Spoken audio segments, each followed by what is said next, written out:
جب ایک لقمہ لگائیں اور آپ کی زبان اس کی لذت محسوس کرے، مزہ تب تک نہیں ہے جب تک اللہ کی قدرت کی نشانیوں کی لذت روح محسوس نہ کرے۔ روح بھی محسوس کرے نا۔ اسی زمین پہ بیل ہے انگور کی، ایسا ہی ہے، اور اسی زمین پہ کھجوروں کا درخت بھی ہے۔ درخت کھجوروں کا، درخت انگور کا، کسی بھی دنیا کے مختلف پھلوں کے نام لے، سب زمین کے اوپر اگتے ہیں۔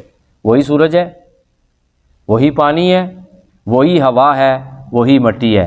رب کہتا ہے لیکن جب ہم اسے نکالتے ہیں تو ہر ایک کی شکل بھی مختلف ہوتی ہے، ہر ایک کا ذائقہ بھی مختلف ہوتا ہے۔ صرف یہ خدا پیدا کر سکتا ہے۔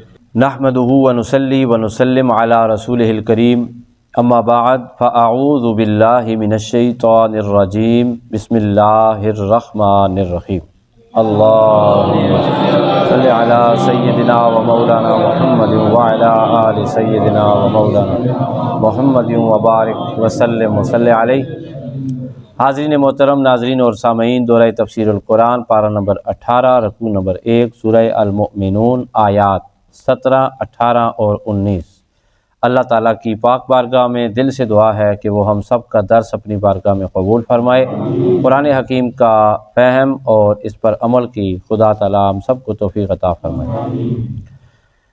آج کے درس کی پہلی آیہ مبارکہ یعنی کہ سورہ المؤمنون کی آیت نمبر 17، اللہ فرماتا ہے وَلَقَدْ، اور بے شک، خلقنا، ہم نے بنایا، ہم نے بنا دیے، فوقکم، تمہارے اوپر، سبع طرائق، 7 راستے، وما کننا، اور ہم نہیں ہیں، عن الخلق، اپنی مخلوق سے، غافلین، بے خبر۔ یہاں پر جو 7 راستے ہیں ان سے مراد 7 آسمان ہیں۔ یعنی اللہ پاک فرماتا ہے کہ ایک آسمان سے راستہ دوسرے آسمان کی طرف جاتا ہے، وہاں سے تیسرے آسمان کی طرف، اور وہاں پہ چوتھے، پانچویں، چھٹے اور 7ویں آسمان کی طرف راستہ جاتا ہے۔ یہ راستے بنا دیے ہم نے آپ کے لیے، اور کچھ کے فائدے دنیا میں ہیں اور کچھ کے فائدے آخرت میں ہیں۔ دنیا میں دیکھیں ہم آرام سے رہ رہے ہیں، ایسی چھت ہے جس کے نیچے کوئی پلر نہیں ہے، یہ خدا کی قدرت کی نشانیاں ہیں۔ حالانکہ درمیان میں ایسا آسمان بھی ہے جو لوہے کا بنا ہوا ہے۔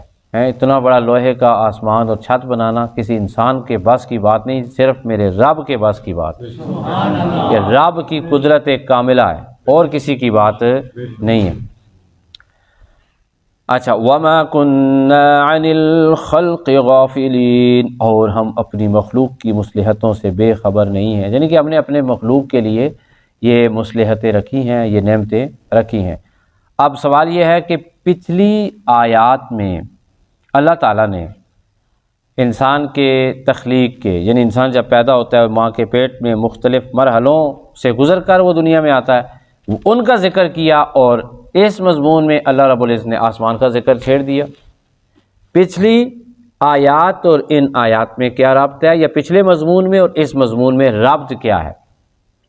اصل میں جو پہلا مضمون بیان ہوا تھا 11 آیات میں، اس میں اللہ تعالیٰ نے خالصتاً مومنین کے لیے موٹیویشن رکھی اور ان کے لیے کامیابی کے راستے بتائے کہ یہ 7 صفات اپنائیں گے تو تم دنیا اور آخرت میں کامیاب ہو جاؤ گے۔ اور اس کے بعد اللہ تعالیٰ نے کافروں کے لیے، غیر مسلموں کے لیے، مشرکوں کے لیے دلائل رکھے کہ ہم دیکھو تم جو پیدا ہوتے ہو اور جو تمہیں پیدا کرنے والی ذات ہے وہ تمہیں کن کن مراحل سے گزار کر کتنی خوبصورتی کے ساتھ تمہیں پیدا کر کے دنیا میں لے آتی ہے، وہ اللہ کی ذات ہے۔ اب بھی اپنی قدرت کی نشانیاں دکھا رہا ہے اللہ یہ فرماتا ہے کہ تم جب اپنی ماں کے پیٹ میں بڑے ہوتے ہو اور مختلف مراحل سے گزرتے ہو، وہ چھوٹا سا کام ہے۔ دیکھو رب کائنات وہ ہے جس نے اتنا بڑا جہان بنایا ہے، آسمانوں کو آسمانوں کے اوپر تہ بتہ بنا کر کائنات کی خوبصورتی بنا دی ہے۔ اتنی خوبصورتی اللہ تعالیٰ نے بنا دی ہے۔ ایک راستہ تم دنیا کے راستے ڈھونڈتے ہو، رب نے آسمانوں میں راستے بنائے ہوئے ہیں۔ اور یہاں پر اگر میں کہتا چلوں تو بے جا نہ ہوگا کہ آپ پوچھ سکتے ہیں کہ ان راستوں کا ذکر کیوں آیا اور ان راستوں کی بات کیوں ہوئی؟ بھائی یہ کائنات بنی کس کے لیے؟ محمد مصطفیٰ کے لیے۔ تو ان راستوں سے گزرا کون؟ شب معراج کو نبی پاک ان راستوں سے گزر کے رب کائنات کی بارگاہ میں پہنچے۔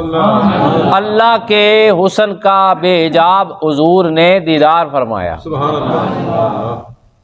یا خدا ہے یا مصطفیٰ ہے، کائنات میں دو ہی تو ہستیاں ہیں جی، اللہ عظیم ہے، اللہ کی مخلوق اور رسول حضور پاک ہیں۔ اللہ نے حضور پاک کے لیے ساری کائنات کو بنایا۔ ان ہی دونوں ہستیوں کے نظاروں میں لگ جائیں، یادوں میں لگ جائیں، کائنات خوبصورت ہو جاتی ہے، آسان ہو جاتی ہے، سکون والی ہو جاتی ہے۔ اللہ فرماتا ہے وَأَنزَلْنَا، آیت نمبر 18، وَأَنزَلْنَا مِنَ السَّمَاءِ مَاءً بِقَدَرٍ، اور ہم نے اتارا آسمان سے پانی اندازہ کے مطابق۔ کتنی خوبصورت بات اور کتنی خوبصورت اللہ پاک کی تخلیق اور اللہ پاک کی اپنے مخلوق سے محبت۔ اللہ پاک پانی آسمان سے کون اتارتا ہے؟ بولیں ذرا سارے۔ اللہ کتنا اتارتا ہے؟ اللہ ایک اندازے کے مطابق، جتنا اس کی مخلوق کی ضرورت ہوتی ہے۔ جب اللہ نظارے اپنے دکھاتا ہے نا، ذرا پانی زیادہ ہو جائے تو وہی پانی جو ہم سب کے لیے باعث نعمت ہے، باعث زندگی ہے، وہ ہم سب کے لیے زحمت بھی بن جاتا ہے۔ اللہ فرماتا ہے آسمان برستا رہے، ہم اسے کہیں برسو، تو وہ برستا رہے، برسوں بھی برستا رہے تو تمہارے لیے عذاب ہو جائے گا۔ اللہ فرماتا ہے ہم تمہارے لیے آسمان سے بارش زحمت نہیں نعمت بنا کر نازل کرتے ہیں۔ یہ بھی ہمارا تمہارے ساتھ پیار ہے۔ اللہ تعالیٰ وَأَنزَلْنَا مِنَ السَّمَاءِ مَاءً بِقَدَرٍ، اور ہم نے اتارا آسمان سے پانی اندازہ کے مطابق۔ اللہ فرماتا ہے فَأَسْكَنَّاهُ فِي الْأَرْضِ، اور پھر ہم نے اسے ٹھہرا لیا زمین میں۔ پانی کو زمین میں ٹھہرا لیا۔ بھائی پانی زمین کے اوپر ہی ہوتا تو بڑا کام خراب ہونا تھا۔ اللہ پاک فرماتا ہے ہمارے حکم سے پانی کو زمین جذب کر لیتی ہے۔ آپ کے گھر میں روزانہ صفائی ہوتی ہے نا، فرش دو، وائپر مارو، اللہ فرماتا ہے جب ہم بارش کرتے ہیں ہماری زمین ساری دھل کر صاف ہو جاتی ہے، وہ بھی تمہارے لیے نعمت ہے۔ وَإِنَّا عَلَى ذَهَابٍ بِهِ لَقَادِرُونَ، اور یقیناً ہم اسے بالکل لے جانے پر پوری طرح قادر ہے۔ پانی زمین میں آتا ہے نا۔ کل میں دریائے سرن کے قریب اس وقت موجود تھا، تو آپ یقین کریں کہ اس کو دیکھ کے انسان حیرت زدہ رہ جاتا ہے کہ دنیا میں کتنے دریا جاری ہیں، کدھر موٹریں لگی ہوئی ہیں، کیا ہے، کس طرح یہ چل رہا ہے۔ وہ پیچھے اللہ پاک برف کے پہاڑ جمع فرما دیتا ہے، وہ گلتے رہتے ہیں، یہ حسن سے دریا بہتے رہتے ہیں، وہ ختم ہی نہیں ہوتی اگلی برف، رب تعالیٰ اور برف عطا فرما دیتا ہے۔ دیکھیں یہ اللہ کی قدرت کی نشانی۔ یہ پانی بہہ رہا ہے نا، بندہ کہتا ہے ختم بھی نہیں ہو رہا، وہ اوپر سے بہہ کے نیچے جا رہا ہے، وہ اوپر جا کس طرح رہا ہے؟ بھائی ایسے جا رہا ہے جیسے رب کائنات نے کائنات بنائی ہے، اللہ کے حکم سے پانی اوپر سے نیچے آ رہا ہے، ایسا ہی ہے نا۔ زمین دیکھیں، زمین میں جس گوشے کو، درخت کو، پتوں کو، پھولوں کو، پھلوں کو، ہوا کے جھونکوں کو، پرندوں کی چہچہاٹ کو، رات کو، دن کو، صبح و شام کے مناظر کو، زندگی کو، حیات کو، آپ جس چیز کی طرف نگاہ کریں گے آپ کو اپنا رب، اس کے حسن کے سارے جلوے اس کی نعمتوں میں نظر آئیں گے۔ تو یہی تو ہے نا۔ اگلی آیت سنیں ذرا، مزہ لیں۔ وَأَنشَأْنَا لَكُمْ، اللہ فرماتا ہے پھر ہم نے اگائے تمہارے لیے، تمہارے لیے، بے ہی اسی پانی سے، جنات باغات، من نخیل کھجوروں کے، وَأَعْنَابٍ اور انگوروں کے۔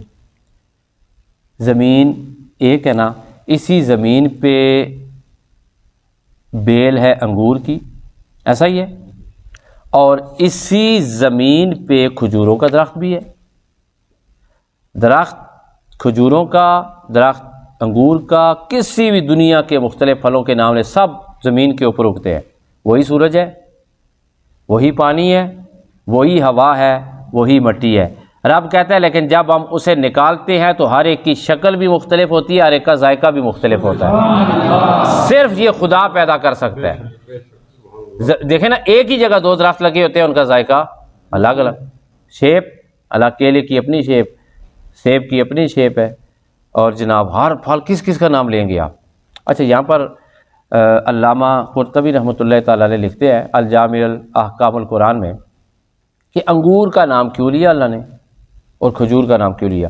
اللہ پاک فرماتے ہیں کہ یہ اس لیے کہ وہ جو عرب تھے نا کافر مشرک، ان عربوں کی یہ مرغوب غذا بھی تھی اور ان دونوں پھلوں کو وہ بڑی اچھی طرح جانتے بھی تھے۔ اللہ پاک ذرا انہیں قریب سے ہی، دل کے قریب سے ہی نصیحت لگا رہا ہے، اے دنیا میں میری نعمتوں سے لذت لینے والوں، ذرا سوچو تو صحیح ان حسین ان لذیذ نعمتوں کو پیدا کس نے کیا ہے؟ ہم نے پیدا کیا ہے۔ دعوت اسلام ہے، اسلام کی اور توحید کی دعوت۔ اللہ فرماتا ہے لَكُمْ فِيهَا فَوَاكِهُ كَثِيرَةٌ وَمِنْهَا تَأْكُلُونَ، ان میں سے بہت سے پھل ہیں اور ان میں سے تم کھاتے بھی ہو، ان میں سے بہت سے پھل ہیں جو کہ تم کھاتے بھی، یعنی کہ اس کے علاوہ بھی بہت سارے کثیر پھل ہیں تمہارے لیے۔ لَكُمْ تمہارے لیے، فِيهَا ان میں، فَوَاكِهُ پھل ہیں، کثیرۃ بہت سارے، وَمِنْهَا تَأْكُلُونَ اور ان میں سے تم کھاتے بھی ہو۔ انسان کھاتا ہے نا پھل سارے۔ میرے پیارے دوستو، آج کے درس میں ہمیں کیا سبق ملا؟ آج کے درس میں ہمیں اللہ تعالیٰ کی قدرت کاملہ کی جو نشانیاں ہیں وہ بتائی گئی ہیں، ان کو ذہن میں رکھنا۔ یہ کب کام آئیں گی؟ کب کام آئیں گی؟ ابھی آپ باہر نکل رہے تھے، آ رہے تھے تو قطرہ پانی کا آسمان سے گر رہا تھا، بارش تھوڑی تھوڑی گر رہی ہے نا، انہیں اتنی خوبصورتی سے کون گرا رہا ہے؟ ہمارا دھیان اس طرف کیوں نہیں جاتا؟ اور بھائی گوگل پہ دیکھا بارش ہے یا نہیں ہے، یہ کام کرنا، او بھائی ادھر بھی تو کبھی ہمیں سوچنا چاہیے کہ آسمان سے ترتیب سے جو قطرے بارش کے برستے ہیں، ان کا حسن، ان کا زمین کے اوپر آنا، اور جب گھٹا چھا جاتی ہے، آسمان پہ بادل چھا جاتے ہیں اور ایسے لگتا ہے رب کائنات کی رحمت برس رہی ہے، اس کو دیکھ کر ہمارا دھیان اللہ کی طرف جانا چاہیے۔ جب بارش ہو نا، نبی پاک صلی اللہ علیہ وسلم فرماتے ہیں برستی بارش میں دعا کرو، رب اس دعا کو کبھی رد نہیں فرماتا۔ پھر رات دیکھو، رات کی سیاہی کس نے پھیلائی، صبح کا اجالا کس نے کیا ہے؟ کبھی اپنی زندگی کے ان تنگ خانوں سے نکل کر اپنی پریشانیاں تو ہیں نا، انہیں تو نکلو، دیکھو اللہ نے مجھے کتنی زیادہ نعمتیں عطا فرمائی۔ پھر ابھی آپ جا کر ترے لگتی ہے سارے ہو نا، پیاس لگتی نہیں لگتی؟ پیاس لگتی ہے نا، پانی پیتے ہیں، پیاس بجھتی ہے، مزہ آتا ہے، اس مزے کے پیچھے کہنا چاہیے اللہ تیرا کتنا خوبصورت انعام ہے مجھ پر، تو نے پانی بھی بنایا، مجھے بھی بنایا، پیاس کو بنایا، جب پانی پیا تو مزہ بھی دیا، اللہ نے مزہ دیا نا۔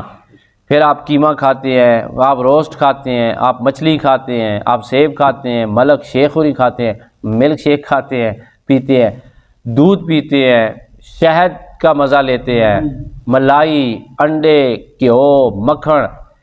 جب ایک لقمہ لگائیں اور آپ کی زبان اس کی لذت محسوس کرے، مزہ تب تک نہیں ہے جب تک اللہ کی قدرت کی نشانیوں کی لذت روح محسوس نہ کرے۔ روح بھی محسوس کرے نا، یہ کس انداز میں رب نے مجھے اتنی نعمتیں عطا فرمائی ہیں جی، کتنا مزہ آتا ہے۔ میں تو کہتا ہوں ہم گنتے رہیں تو گن نہیں سکتے۔ اللہ تعالیٰ ہمیں عمل کی توفیق عطا فرمائے۔ وآخر دعوانا الحمدللہ رب العالمین۔